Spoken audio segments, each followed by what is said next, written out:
Okay guys, alright, another day and another vlog. So siyempre andito tayo ngayon sa summit ng Matugad Island dito sa Karamuan.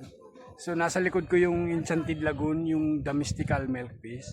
So mayroon tayong ginaguide ngayon si Ma'am. Ma'am, can you please say hi to my vlog? Hi, vlog. And sir, how about you? Can you please say hi? Hello po. Yes. And Ma'am, sino po gusto mong i-shout out?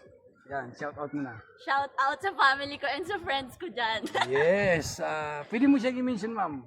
Sino po yung friends mong gustong i-shout out? Marami sila, huwag na Sige sila na. i-mention. Okay. Marami sila Okay. masabi. Punta kayo here, ang ganda dito, guys. Punta na kayo ng Karamuan. Highly recommended, ma'am. Yes. Di ba? Kung paano na kayo kay Kuya Paila mo. Yes.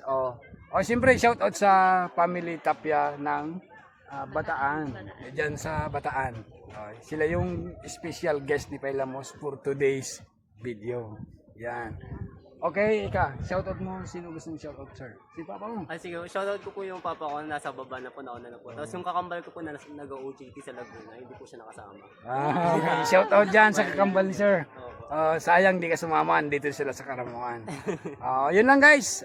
Gusto ko lang ipakita sa inyo yung yung kagandahan ng Karamuan dito sa tuktok ng Matugad Island. You know, solid overlooking ang view. Di ba? So paano guys? Hanggang dito na lang si Pailamos and kita-kits next vlog. Thank you so much.